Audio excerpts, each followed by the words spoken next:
Hello everyone and welcome to the spoiler talk for Spider-Man Far From Home. This is something I said I was going to do back in my review for the movie, and this is the video. This is something a bit different, obviously, for this channel, and this is completely different to any podcast I've ever done before, which is why I'm completely stumbling on this intro. But with me is my co-host, who is very, very reliable, who I have on many, many shows. Some of you viewers might know him. This is Dan McCants, otherwise known as Mulekick Media. Introduce yourself to people who do not know you.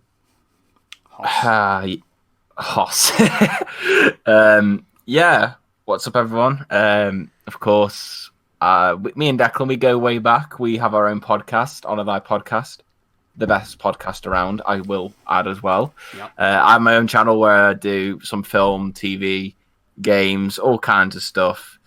Yeah, thanks for having me on. Yeah. It's, of course, always a pleasure to have you on here, Hoss. Yeah. We call each other Hoss, and if you're a fan of one of their podcasts, then you'll probably know why. But anyway, I thought Dan would be a good person to bring on for this spoiler talk. The way this is going to work is obviously... I mean, I have seen the film, so that's the only reason why I'm a good enough candidate. Yeah. I mean, I could have brought on some other rando who had no experience, and that would have been a lot of fun. But I did want Jane to bring Hercules. Yeah, but I did want to bring on someone with a lot more experience and also someone who actually knows what they're going on about. And in that case, I brought on Daniel. Now, the way this is going to work is this is going to be just kind of like a podcast style, like me and Dan typically do. And then we're just going to talk about the movie, go through, how we felt about it. This isn't a review per se. It's more of a discussion about the movie and all of its spoilerific details. That I couldn't talk about in my review, because this is actually a big spoiler-heavy movie. Like, there's a lot that you can actually spoil in this. I'd say almost equal to Endgame. Yeah, there's quite a lot that you can really spoil about this film. Yeah, like even from the opening bits, there's already like things that you could spoil. Yeah, related to the film. So I wouldn't say it's like Endgame levels, but in like comparison to other films in the MCU, there is a heck of a lot you can tell someone beforehand in this film, and it will probably ruin the experience for them, especially towards the end. Yeah, I mean, pretty much the entire second half of this movie is difficult to talk about without going into spoilers. Due to the so spoilers ahead from this point on, due to the Mysterio thing, but we'll get to Mysterio a bit later on. So I just want to talk about the opening scene at first.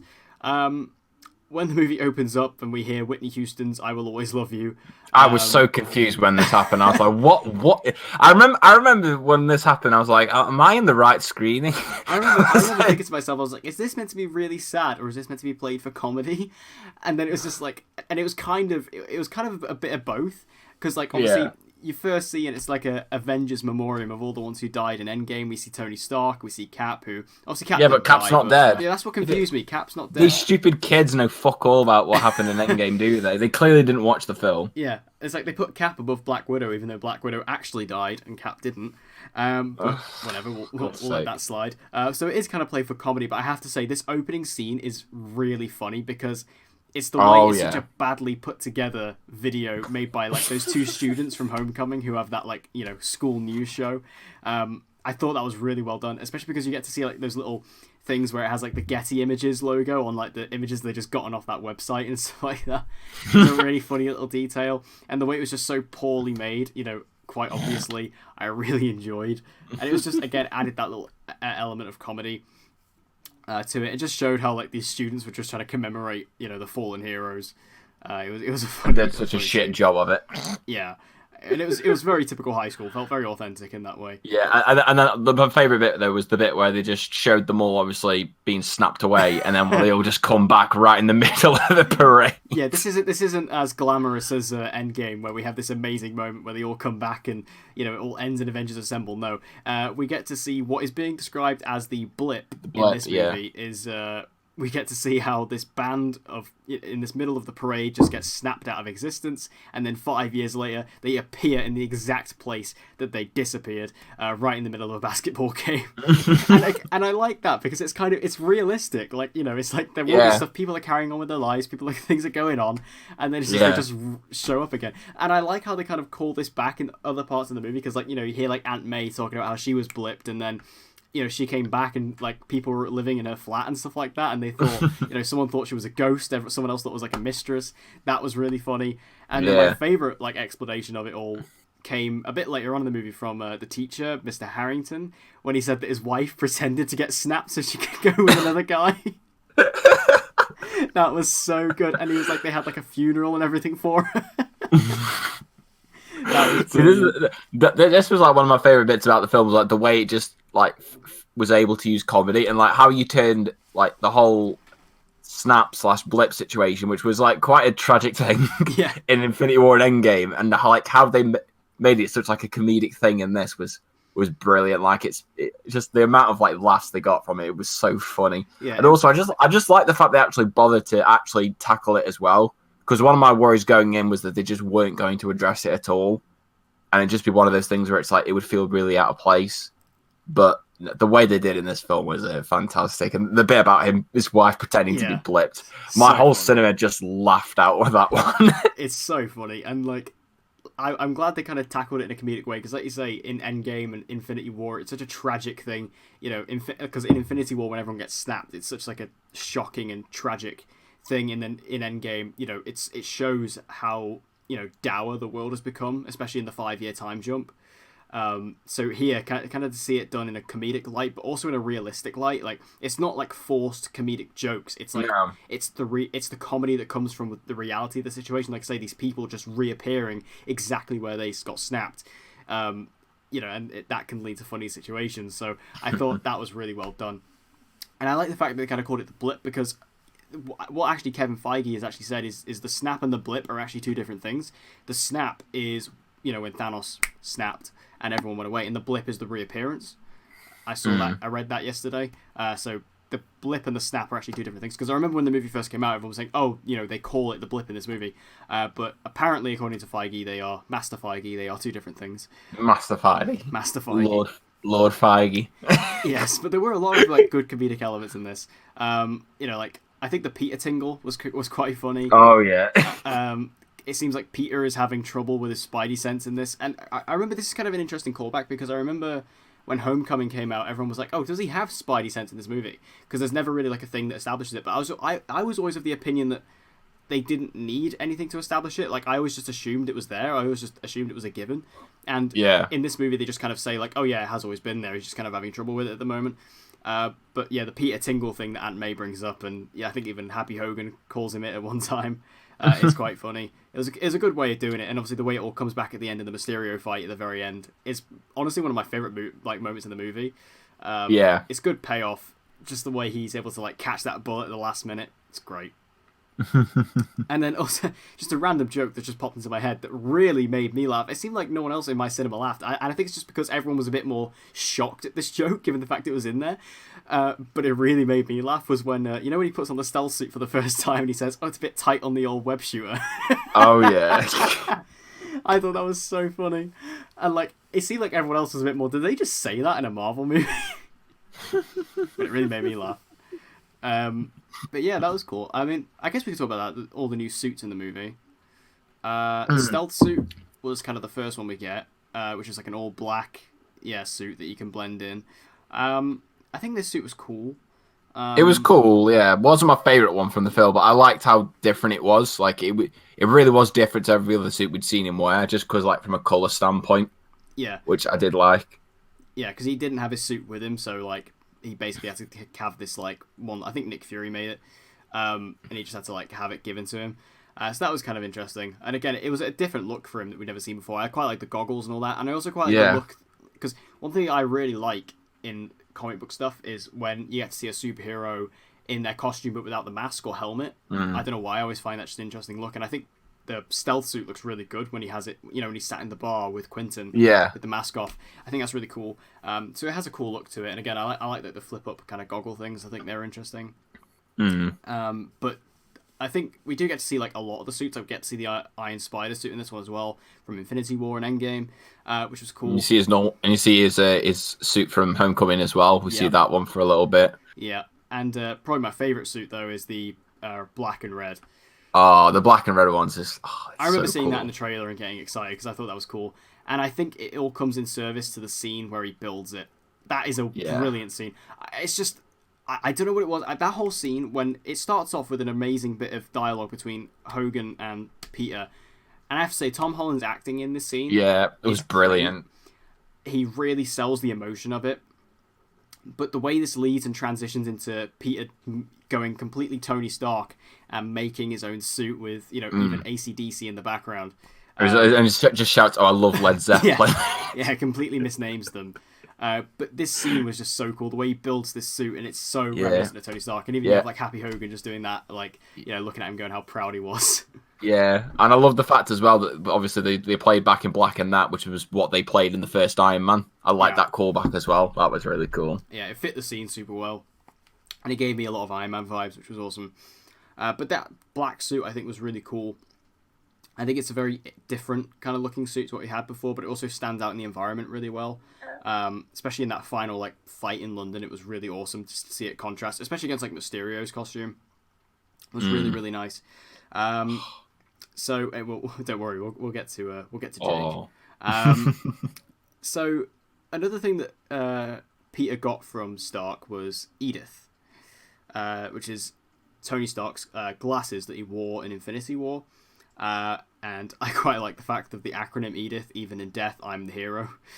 Very, very Tony Stark. But he gives them to Peter as a responsibility, because obviously Peter is like the next kind of what's the word I'm looking for? Mantle for him. Yeah. And this does also lead to a lot of comedy, him trying to get rid of the pictures of him naked with that woman. by blowing up him up on the school bus. Blowing up the school bus. That scene was very, very weird. And sometimes it kind of didn't work comedic-wise, like the mountain goats line and stuff like that. But it was quite an interesting scene in the way he was just like, because he's basically giving like a 16-year-old kid the access to one of the most powerful satellites in the world.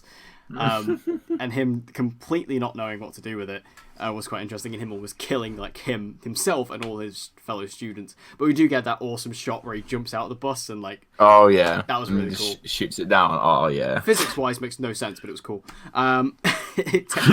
Physically that should not have worked, but I don't give a shit because it was cool. But yeah, Edith was kind of interesting, and obviously the way he kind of that kicks off the villain plot was cool. Yeah. And MJ gets a lot more to do in this one. Yeah, I liked her way more in this than I did in Homecoming, because in Homecoming she was kind of this really strange character, and I just didn't buy her at all. Like, I don't know, something was off with her. I just don't think she was that well written.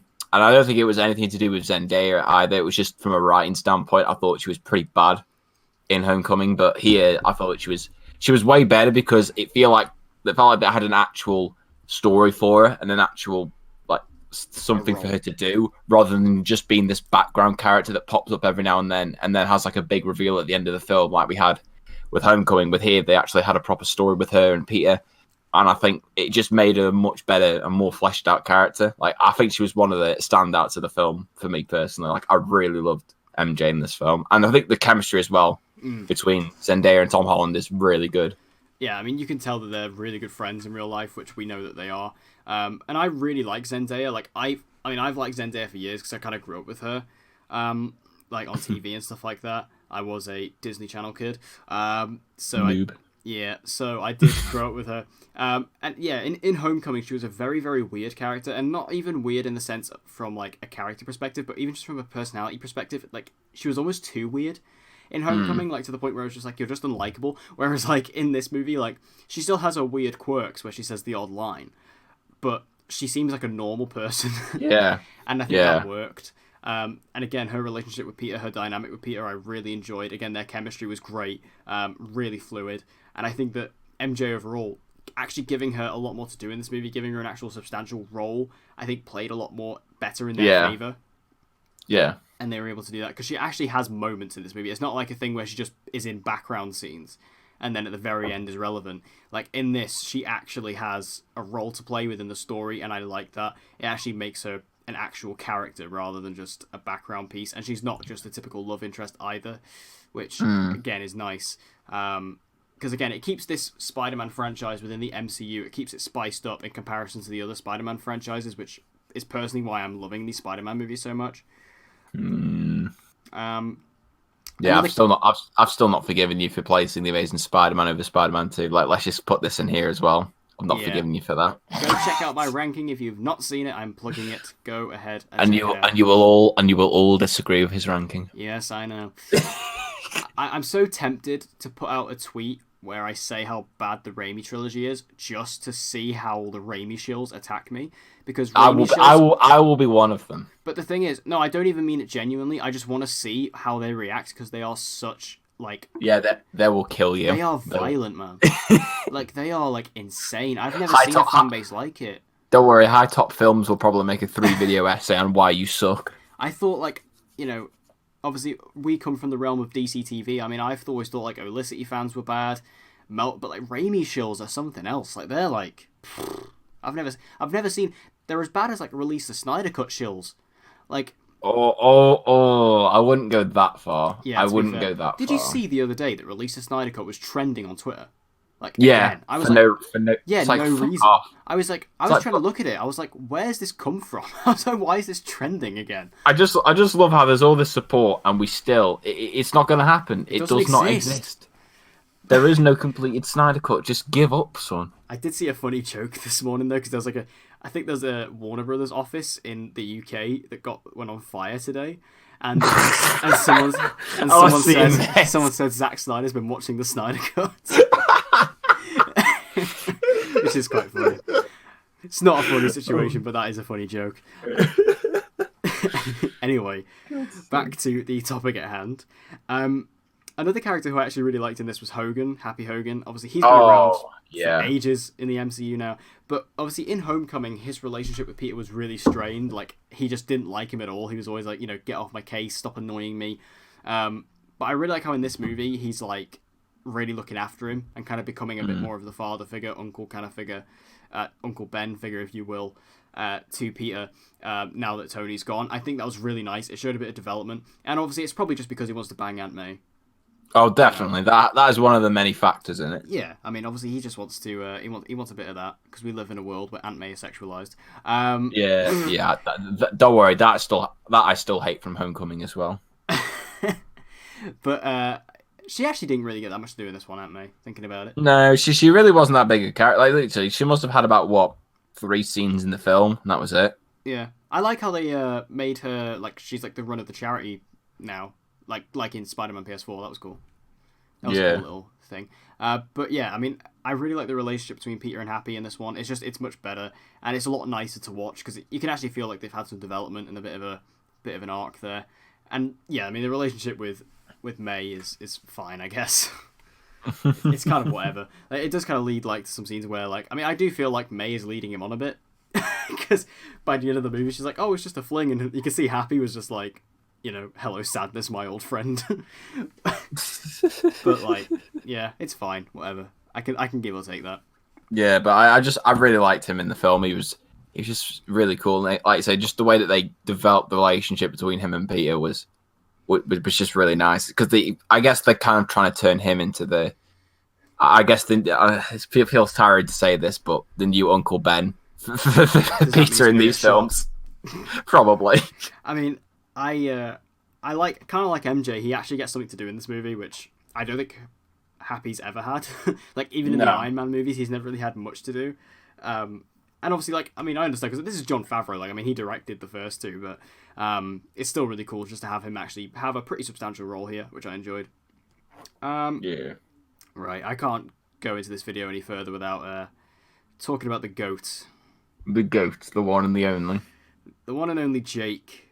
Who, when it was announced that he was going to be a part of the Marvel Universe and was going to be in this movie playing none other than Mysterio, I freaked out. Oh, yes. I was like, this is amazing. Jake Gyllenhaal is coming to the MCU, which I never thought would happen. I never thought an actor of Jake's caliber would come to the MCU. And I don't mean that as an insult to the MCU. Everyone who knows me knows, watches my channel, I love the MCU. It's one of my favourite franchises. But I just never thought an actor like Jake would come to the MCU, but the fact that he has and is having such fun and nailing a character like Mysterio, it just makes me very happy. Yeah. And he was wonderful in this film. Yeah, it's good to know that just the MCU has become such a big thing now that you can attract stars of this magnitude and prowess and be able to get them in these films And it just makes me really excited, especially now going forward, just to see maybe what this leads on towards. Maybe we can get other big actors in these films. Or the Goose, Keanu Reeves sometime. Fucking Daniel Day-Lewis is coming up next. Oh yeah, he's coming out retirement, boys. To play Magneto. He'd actually be a good Magneto, actually. But yeah, let's just talk about Mysterio. Obviously, the big kind of thing going into this movie is, he's this guy from another Earth, and he's working with Peter to stop the elementals. He's totally not a villain. We promise. I mean, anyone who knows the comics, knows the character, knew that this was fake. Like, we all knew. The whole thing with Quentin Beck / Mysterio in the comics is that he's a flat out liar. Yeah. So and because obviously I've read the comics, I already knew that he would most likely be the villain. Yeah. But. And also, why would you use a character like Mysterio and have an actor like Jake play him and not make him the villain? Yeah. Massive. We all know what Jake Gyllenhaal. All of his characters are mentally messed up people, so there was no way he was going to be a good guy in this. Yeah, exactly. I mean, has anyone seen Nightcrawler? He's basically Quentin Beck is basically just the fucking this character from Nightcrawler, but just he's a CGI expert. That's literally it. But I have to say, like, his performance in this is fantastic. Yeah. For me, easily the best part of the movie. He was really cool at first. Like, when he's first introduced, he's just so charming. He just does such a good job. Nice. And even at a point, I was like, even though I knew in the back of my head he was a villain, even at a point the bastard was convincing me that he was a good guy. I was like, and then when I knew it was happening, when that scene was happening, I was like, oh no, don't do it. He's so nice. Like, I almost didn't want him to become a villain. I was like, he's so nice. He's Peter's buddy. I don't want this to happen. Don't do this to Jake. He's so sweet. But my God, that scene, like when he finally gives him the glasses and that smirk he does. Oh my God. No. I died and came back to life. Jake. Oh, Jake, why are you doing this? Why are you doing this to us? My heart stopped. He is a beautiful man. He is a beautiful man. Like, when Peter gave him Edith to put on the glasses, I was like, oh. They suit him so well. They really do. I literally thought for a moment, I was like, are they going to make, like, Jake Gyllenhaal the new Iron Man for, like, the MCU going forward? I was like, oh my God, please. But just the way he stands up in that part in the bar, everyone disappears, it's all an illusion, and he stands up, get this stupid costume off of me. Oh, it was great. Like, it's just the way, like, because Jake Gyllenhaal's such, like, a quirky actor, and he brought all the quirkiness to this role, and that's what I loved. Like, his performance was just so varied, like, just the emotions he hits from being, like, this really charming person to being this maniac to this obsessed person. I think like I say, he's one of the best actors working today, and for a role like this, I really don't think he could have really picked anybody else for this role. Like, he just absolutely nailed it. And what I liked about it, especially when I look back at it now, when you have a performance like that, you run the risk of almost playing two different characters, and they don't really gel together very well. There's no kind of gelling where it feels like they feel like the same person. But just through his mannerisms and his performance, it was just brilliant. Like you say, I just love him. There's so many more words I could say about Jake Gyllenhaal, but we'd just be sat here for 2 hours just There's not gushing enough about how words brilliant he is. to describe how powerful Jake Gyllenhaal is. No. But what amazed me as well is just how they managed to take that costume and make it work and make it look good. Yeah. Like, the Mysterio costume is quite possibly, arguably, the most ridiculous costume in the history of Marvel Comics. Yeah. And the fact that they took it, brought it into live action, fishbowl and all, and made it work and actually made it look good and make it actually viable, that's really impressive. Yeah. And I think that taking that particular idea and just, like, the idea of Mysterio in general, who's such, like, a silly villain, and making him such a viable threat is really impressive. It's the same thing they did with the Vulture in Homecoming. Again, very, very silly villain, but made him work so well. And Mysterio was exactly that.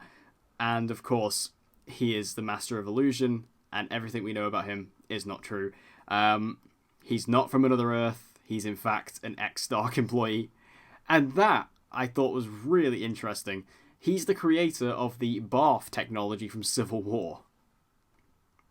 Like, tying him into Civil War like that, I did not expect that. Like, a callback to Civil War. And I love that shot where they took a shot from Civil War, and in the background is just Jake. Oh, it's like... Imagine now if they re-release Civil War and they just actually bother to insert him in there. I'll just be like, my mind will be blown. And then like, it was insane, man. It was insane. Why would you send me that and upset me like that? I had to. I bought all my photo ops today. I don't have any money.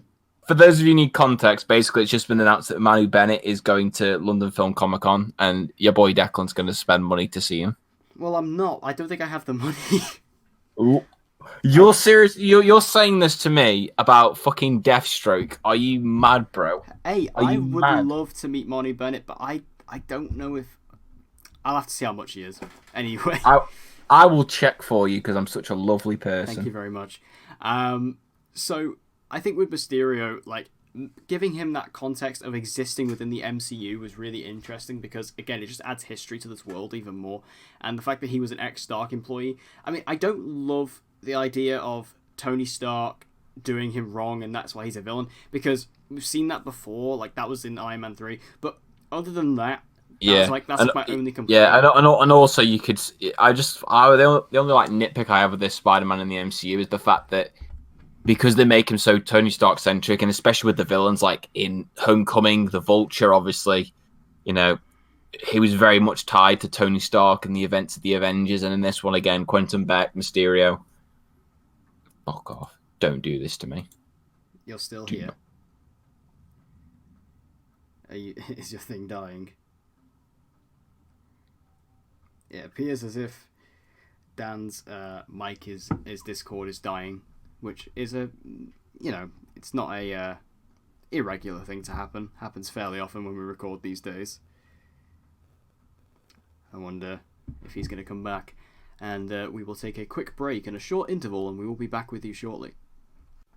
So after that short interval, thanks to Dan's unreliable laptop, as always, interrupting our recording experience, another character who they actually managed to bring back in this, which nobody expected to bring back, it was such a surprise character, is the dude from Iron Man 1, who Obadiah Stane yelled at in the first Tony Stark was able to build this in a cave! With a box of scraps! Yeah. That guy AKA the bald human Thanos, as I like to call him. I can't believe they managed to get the same actor to come back to play this. Like, I mean, fair dues.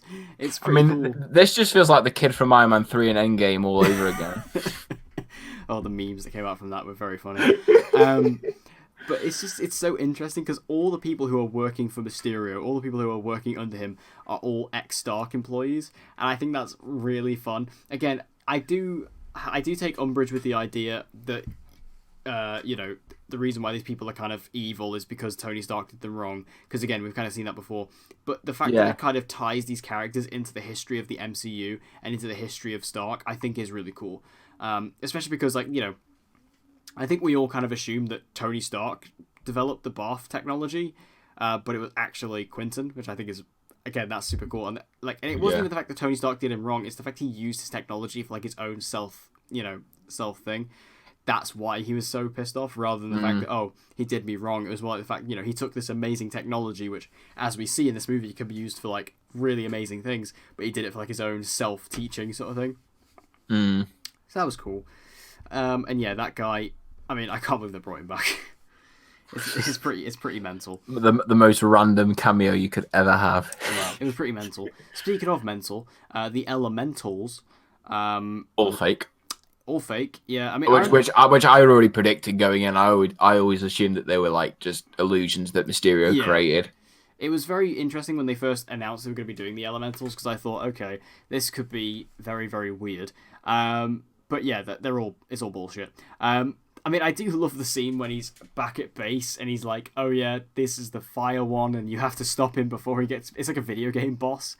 He's like, "You have to stop him before he gets to his biggest form because he's the one who destroyed my home world and killed my family." I love the fact as well when Mysterio is like fighting the elementals and he's like, "This is for my family." Like he proper goes. It's almost like Quentin Beck himself as an actor. It's just funny. But yeah, the elementals were really cool CGI wise. I did enjoy their visual style. Yeah, the visual effects for them were really good. Yeah, especially like the fire one in London looks awesome. I really enjoyed that. Oh no, the fire one. You mean the fire one in Venice? Yeah, sorry, in Venice. But also the one in London. Is like a combination. The one in is London, it Venice or is it Paris? I can't even remember the locations I think it's anymore. Venice. No. Venice is no. It might have been Paris. I think the fire one was Paris. The water one was in Venice, and then the storm one was in Mexico. Yeah. Yeah. And then the one in London, wasn't that like a combination of like all of them or something? Or was it like a storm one? I thought it was like a storm one. I don't know. I don't know. Whatever. It's all fake anyway. So yeah, it was an interesting way to do it. And again, they were all illusions. And I really like the fact that like all this tech was just like drones, just cloaked drones. I thought that was really interesting. Because again, it just showed like, because what I like about Mysterio is obviously he doesn't have any powers. He's literally, this is all technology.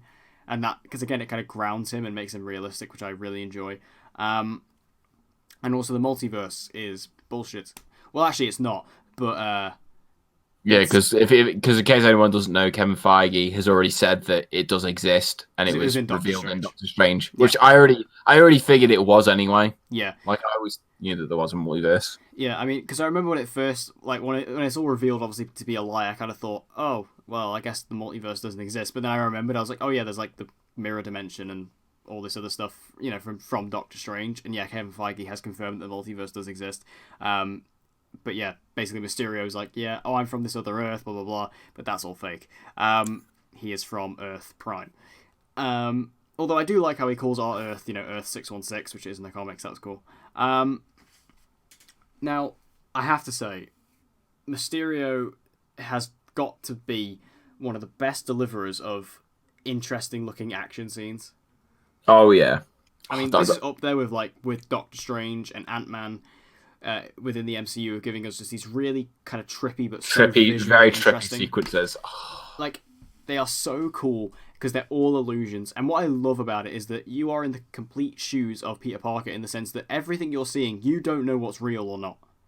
No. And then it's like, I love how in the sequence as well, they kind of merge the real world with what's happening. Like, there's one bit where Peter's trying to punch Mysterio and then he just ends up punching like a concrete wall. And it's just how they use that. It was just so good. And just because it kept you guessing, and like you say, it really put you in the shoes of Peter in that scenario, because you don't know what's happening, you don't know what's real, you don't know what's going to come next, you don't know how to get out of it. It was so brilliant. Like, it was just such a brilliant like mind trickery, and it was just I remember just feeling so like dizzy and exhausted when that was over, because I was like, what did I just witness? Because I didn't expect it to get to that level with Mysterio, because I knew obviously they would maybe go for something like that, but I did that they'd be able to. For me, that was like out of like the kind of trippy sequences in this Doctor Strange and Ant-Man, I think this topped it for me. Like, it was just brilliant. Because it was like relentless. Like, it just kept going in from one illusion to another illusion to another illusion.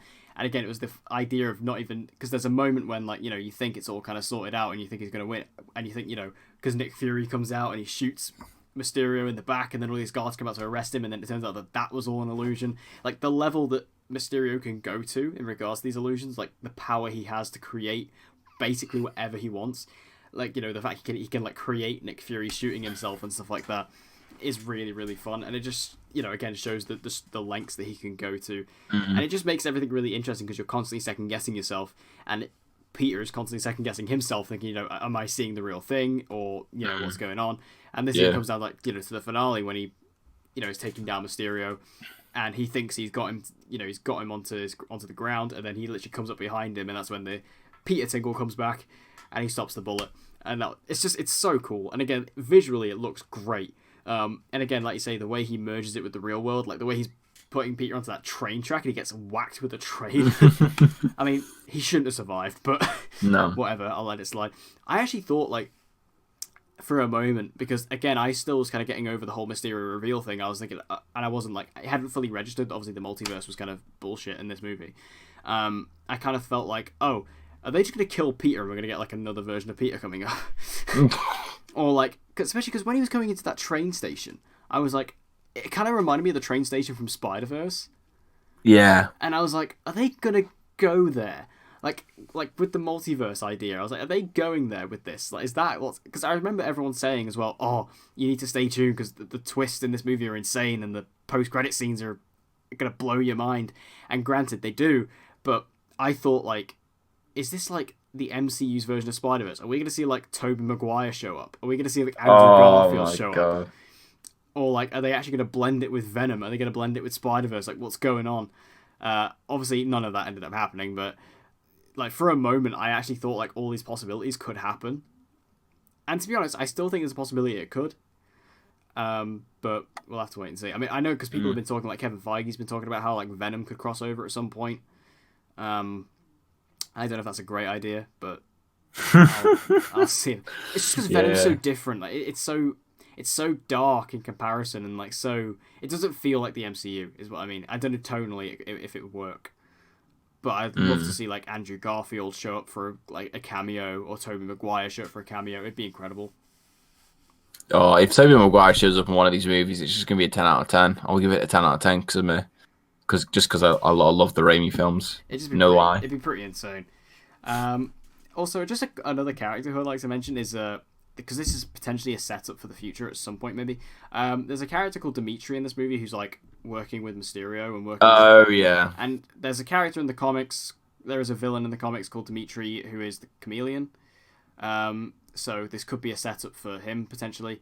He doesn't really do that much in the movie, but yeah, but you're forgetting, man. They did the same thing with Scorpion in Homecoming, and he wasn't even in this fucking film. And neither was Vulture. I thought Vulture was going to come back in this one, but he doesn't.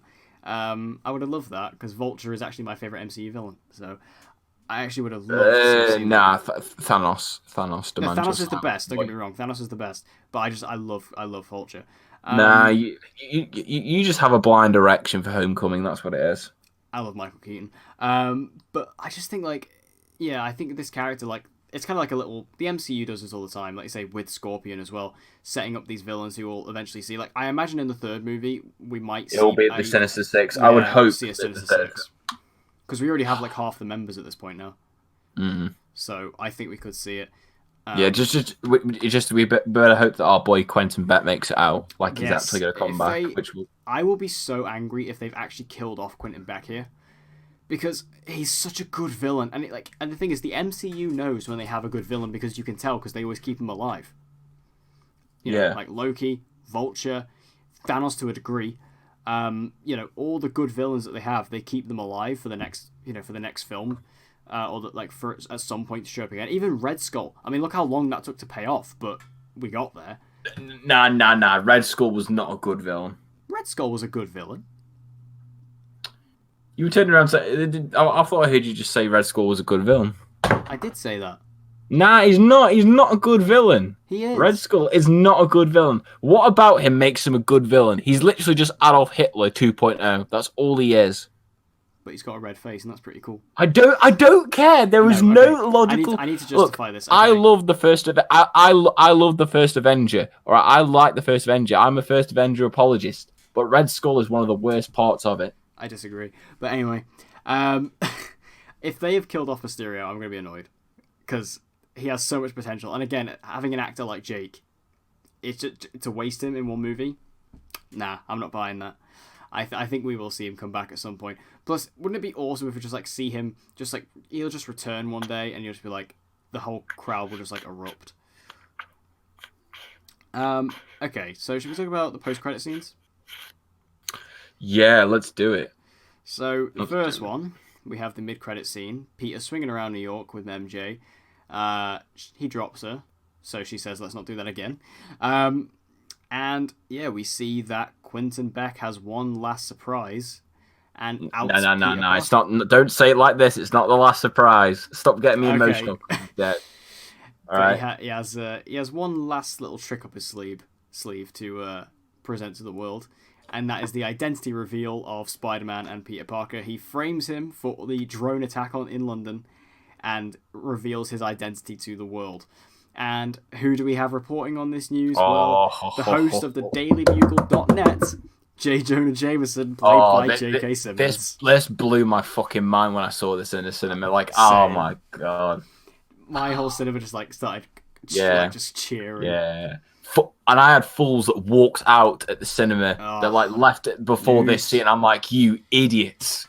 This was like, because I love the Raimi films, and like J.K. Simmons is like, I'm gonna say this now, he's the best part of all those films. Like, he's so good. And if there's one character that you could take from any other like comic book canon and bring into the MCU, even without it making sense, I think J.K. Simmons as J. Jonah Jameson's like the one exception. And it's just, when I saw him show up, I was like, oh my god, I was so happy. Like, I don't care if the man's lost his hair. I don't give a shit. We have J.K. Simmons. He's a beautiful man. I love him. He looks good. He looks good. I think the hair looks cool. Yeah, I like how they've at least like tried to change him up a bit just for the MCU. Obviously, with the dailybugle.net, they're kind of making this more of a website thing rather than he's an internet blogger. Yeah, I really enjoyed that. It's so good. I just think just that moment of hearing his voice and seeing him on the screen. It was just the thing where everyone just couldn't actually believe that this was happening. It was one of them things where it's you want something for such a long time. You have been pondering in your head how it could possibly happen, if it even could happen, and then when it actually happens, it's just one of them things where you just cannot believe what you're seeing. And just having him there, it's just thinking, oh my god, I cannot wait for Spider-Man 3 now. Just to see, I mean, I don't think he'll have a massive role per se. No, but I would still like to see how they use him now if they've set him up in this world. In Spider-Man, he could be used in so many other films. We could see him in again in very small background roles in Avengers movies or any other kind of particularly New York based, characters. I mean, if we ever get a Daredevil movie, if we ever Mr. Feige. Have you seen, actually, they've been flogging off all the stuff from the Marvel Netflix shows. They've flogged them all off. Yeah, I bought the suit, man. It's mine. You bought the suit? Yeah, I own the Have you seen how much that suit's going for, Declan? I want the suit. $30,000. I want the suit. I want the suit from season 2, the upgraded one. I need that suit in my life. I saw it and I was like, I must have. But to be fair, because don't tell me you want the black one, don't you? Well, I was talking about the red one, but obviously I do prefer the red one. Suit. Yeah, because the thing is with the black one, you can just literally make that for way less than what it cost to buy the real thing. I did make it. I wore it for Halloween last year. I know. And also our good friend Commie Chris does a very good Daredevil cosplay as well. Oh yeah. But I was talking about the red one because obviously that is a proper superhero suit. Yeah, but this man right here, Mr. Declan McKinney, didn't even know that the man had his mask upgraded during season 2. That's how much of a casual he is. Apparently, he has a suit upgraded between the seasons. I didn't know. He did remember because of when he gets shot by the Punisher in early season 2, and he has that crack on his mask. Oh yeah. In the trailer, yeah, I just thought he got it repaired. I didn't know it was an upgrade. Yeah, and then in episode 4, he goes to Stiltman. Stiltman. He goes to Yaboy. Goes to Yaboy Stiltman, and he gets that fancy little upgrade. Yeah. Can we get him in? He's a Spider-Man villain. Get him in, and then we can bring Daredevil back. We can bring Charlie Cox's Daredevil back. Please. Master Feige, please. But yeah, I mean, I think this, just having, J. Jonah Jameson back, what an honor. Because the thing is, you couldn't recast him. He's one of those roles, kind of like Robert Downey Jr. as Iron Man at this point. You can't recast him. He's too iconic. And he's the perfect casting for that role. So, just to bring him back. I mean, I did see people bring up the multiverse again. People are like, oh, does this mean it exists in the Raimi universe? No, it's just, they just brought back the same actor. Because we all would have freaked out if they didn't. But we also all equally freaked out when it did happen. So I'm excited to see what they do with him in the future, where he may pop up, because, like I say, he could pop up anywhere in the MCU, even not just in Spider-Man films. He could pop up anywhere, so it's going to be exciting. Now, the second post-credit scene, I am very confused. So my Daredevil fanboy caused me to leave the chat again. I got kicked out again. What, this call? Yeah, for talking about how amazing Charlie Cox is and how much I love him. Oh, well, it didn't come up on the mic at all, so... Oh, didn't it? No. Oh, that's brilliant. You never left the call, but none of it ever popped up. I'm becoming Mysterio now, boys. Oh, man, he's creating illusions. Oh, well. Anyway, diving into the second post-credit scene. How confused are you? Because I'm very confused. Very, very confused. Very, very confused. I've become the new Mysterio. I've been learning from my bro, Jake Gyllenhaal. I'm the new Mysterio, lads. We see Nick Fury and Maria Hill driving in a car, and then it turns out that they're Skrulls. Specifically, the husband and wife Skrull team that we saw in Captain Marvel. And they have been posing as Nick Fury and Maria Hill. Your boy Ben Mendelsohn makes Mendelsohn. I just loved hearing his natural Aussie accent. I'm like, it's beautiful. The best part of Captain Marvel returns in this movie. And it turns out... People are asking too many questions, man. I can't answer these questions. It's then revealed that Nick Fury has been up in a spaceship with the Skrulls for God knows how. See, this is the confusing part. It's not the fact that, Nick Fury's, not Nick Fury specifically, but this version of Nick Fury's been a Skrull. How long has this been going on? Like, has he been a Skrull since the 90s? Like, when we met Talos? Or has this just been within the duration of this film? Like, or has it been since Nick Fury died in Winter Soldier? What about the real Maria Hill? Has she actually just been a Skrull this whole time? Like, is she not a real person? Yeah, like, is she... Yeah. Like, I don't... There's so much confusion because I don't understand... There's no timeline here. There's no way of explaining... Because the only thing about this post-credit scene is that it does make sense retrospectively, because when I was watching Far From Home, I just have this feeling that there was something off with Nick Fury in the film. I was like, ugh. Then when I got this, I was like, oh yeah, it makes sense for that, and I enjoyed that. But then when I thought about it afterwards, it was like, does this mean he's been doing this since Captain Marvel, or has this just been taken into effect since the events of Endgame, or maybe does it go back to Civil War? At first, I thought, was it maybe after he got snapped? Did he also send out a signal to Talos to say, like, come be me? And then when he came back, like, because obviously now that everyone's back, is Talos like, yeah, can you come back? I don't know. I'm very confused. And like I say, I thought maybe could it be in Winter Soldier when he got shot? Like, did the real Nick Fury actually get shot and then Talos came back and replaced him? I don't know. I don't know how long this has been going on. It's really confusing to me. But it does lead some interesting questions as to what Nick Fury's been doing. It seems like people have put together that he has been setting up SWORD, which is like a S.H.I.E.L.D. equivalent in the comics, which is like a cosmic version of S.H.I.E.L.D. That appears to be correct. And also that does tie into Captain Marvel. Captain Marvel did actually become a leader of SWORD at one point. So this could be tying into Captain Marvel too. What I find interesting about this is normally post-credit scenes in these films normally tie directly into the films they're linked to. But this, this isn't connected to Spider-Man, like, at all. This is either connected to wider MCU ramifications or Captain Marvel 2. Yeah, which I'm not looking forward to. Yeah, I don't understand why they chose this. It's really interesting. And again, it's not even like it blew my mind, because I was more confused. Because again, I don't know where the timeline is with this film. Or with this particular reveal. I don't know. I don't get how long this has been going on. So it's interesting. It is very interesting. Like I say, it does bring up a good discussion, but I guess I just wish there was a bit more clarity on this, like for how long, these two have been posing as Nick Fury and Maria Hill. That's all I really wanted. But in terms of the scene, I still really enjoyed it. Like, it's still one of my favorite, like, post-credit scenes in any MCU film.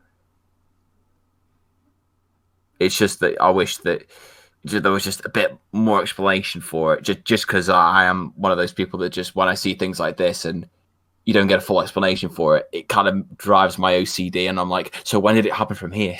Yeah, and like I'm looking ahead, and obviously it's difficult to look ahead of the MCU right now because we don't particularly know which films we're getting and in what order. The only we know the Black Widow movie will be next, but that's about as far as it goes. So like, when are they going to explain this? When are they going to wrap this up? Like, is this going to be explained in Black Widow? I doubt it.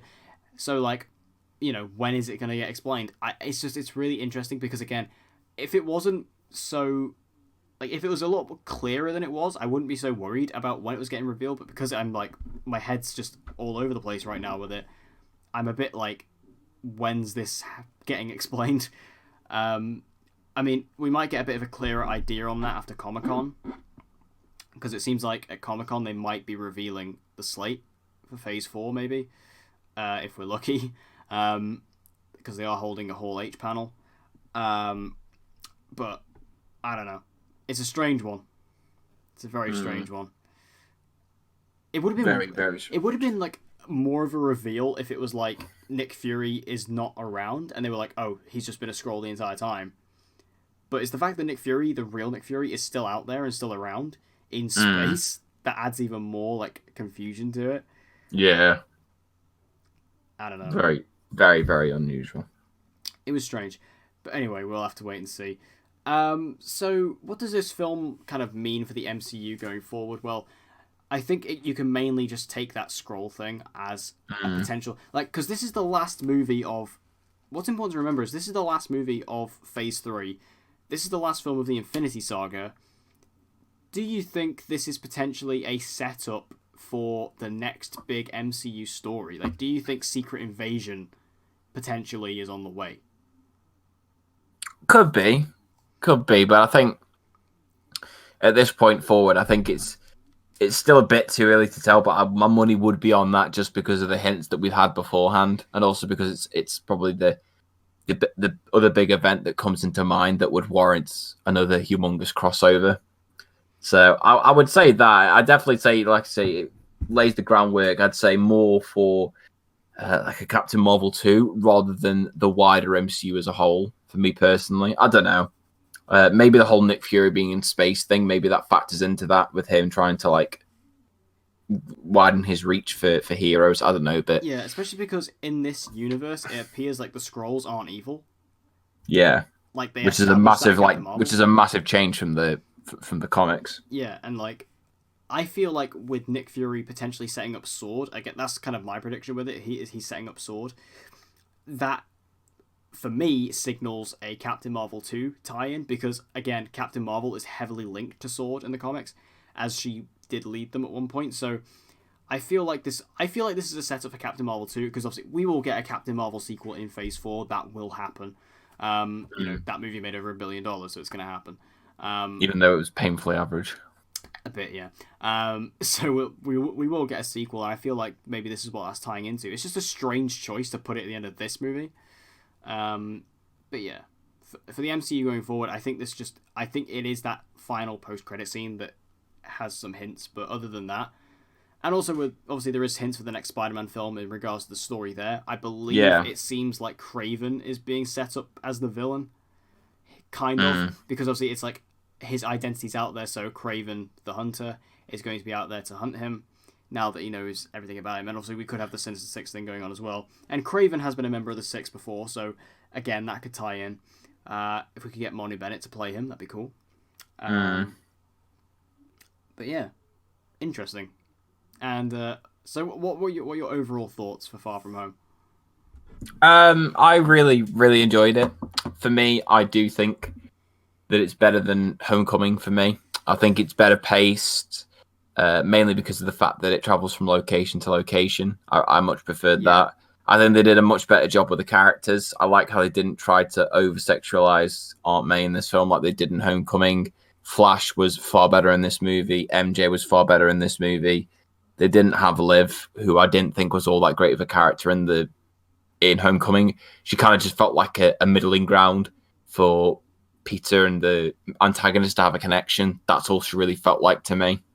And I just think in general with this film, I think it just got a far better grasp of Spider-Man and also him having consequences, because the one thing that I didn't like about Homecoming was it kind of felt as if, Peter Parker just got away with all this random shit and there was no consequence for it. Whereas in this film, that there are consequences, him, trying to, live up to this Tony Stark mantle with him giving away Edith to Quentin Beck. Whereas with Homecoming, the only real time where it felt like there was any consequence for when Peter messed up was when he lost the suit, and that was why, for me, the third act of Homecoming is the best bit of the film, when he doesn't have the suit. With this, I just preferred it a lot more. Like I say, the pacing and characters were far better. The only way I'd say Homecoming was better than this would probably be the villain would edge it out just a little bit, because I do think Vulture is a little bit better than Mysterio. But other than that, I think this is a far better movie in every other regard. So yeah, I'd probably say it's one of my favorite Spider-Man films. Where I put it on the ranking list, I don't know. It probably wouldn't be higher than the original two, like Spider-Man and Spider-Man 2 by Sam Raimi. It wouldn't be higher than Into the Spider-Verse. I'd probably put it just underneath those three, but it's definitely better than Homecoming. I'm on a bit of a different path. I do prefer Homecoming, but Homecoming. No, this noob who has an obsession over Homecoming. This noob who can't accept opinions. Completely unwarranted. Why is it unwarranted? Because this is the thing. Like, you always go about, Homecoming is the best one. Like, I never said it's the best. I never said it was the all best. All right, then your favourite one, because man just turns his brain off when he watches the film, because that's what we should all do for films these days. I just say I like Homecoming is my favourite MCU film, so it was hard to top. For me, it doesn't quite do it, because again, a big thing in Homecoming that really drives it home as my favourite is the villain, and like I say, I do think Vulture is a stronger villain than Mysterio. Yeah, but the characters are better in this one. It's far better paced. There's actual consequences for Peter's mistakes in this film, unlike Homecoming, where he literally allows a fucking corner street in New York to get blown up and nothing happens of it. They just ignore it. Man just gets away with letting shit blow up and doing the wrong thing. Like that's why I prefer this one, because it actually felt like there was consequences to Peter's actions, and as a result of that, the story just felt far more emotional. And also the action. I think the action's far better than this one. The action's far more memorable. There's nothing about Homecoming's action that's memorable. I'll give you that. Like there's nothing about Homecoming that's memorable to me from an action standpoint. The only bit I remember is the final fight with him in his like dingy old crappy suit. That's the only bit I remember of like any action from Homecoming. Whereas with this, I would say there was maybe fewer, but they felt more memorable and they found more creative ways to use his powers. I get why people would argue Homecoming's the best one, but it's just, for me, I just struggle to see it. Like, I don't think it's a bad film, but people who are calling it like one of the best films in the MCU, I personally wouldn't go that far with it, just because there's just things about it that just irritate me, and they just build up to quite a huge like chunk of negatives that I have with the film. But I mean, if you enjoy it, you enjoy it. It's just not my ideal Spider-Man film. I still think the first two Raimi films are far better. Nah. What do you mean, nah? Hey, I can say nah because when you started shouting down, I'm a noob down the mic. Yeah, but Homecoming, it's not the best. It's not the best. It is the best. So it's not. For me, Far From Home kind of ranks. I mean, obviously, I've done my videos. It kind of ranks. Well, you put the Amazing Spider-Man over Spider-Man 2. Yes, I did. Why did you? I want to know. I want to know right now. Why did you do that? Simple reason. I don't particularly have nostalgia for the Raimi trilogy. That means nothing, bro. Because of that, that means nothing, bro. Of that, if you let me explain, Hoss, that means nothing. If you let me explain my Hoss, irrelevant fucking point. Right, what happens with that is, because a lot of people have nostalgia for the films, they kind of don't actually see how outdated they are. It's not outdated! It's not! People actually don't realise that the films themselves aren't actually that good. They are that good. Spider-Man 2 is the second best superhero film of all time behind The Dark Knight. They think that they can still hold up today. Granted, at the time, they were incredible films. They do! And they are still good movies to this point, but they are not the films that everyone believes them to be. And while I'm not saying The Amazing Spider-Man is incredible, because it's not, I just feel like The Amazing Spider-Man actually took some risks, which granted didn't necessarily pay off, but I appreciate a different direction. That's like saying Spider-Man 3 is the best film because they took so many risks with the different stories in the film. Nah, bro. You're telling me you're going to choose the film where the villain's main plan is he wants to turn everybody into lizard creatures over Spider-Man 2? Hey, if you watch my ranking video, you'll see I have that as a big negative. Nope. Spider-Man 2 has a brilliant storyline, brilliant performances, a brilliant antagonist, a brilliant final act, brilliantly directed. CGI holds up far better than the first film. You are absolutely deluded, son. But back to my point. Spider-Man Far From Home, for me, is the third best Spider-Man movie, just under Homecoming and Spider-Verse.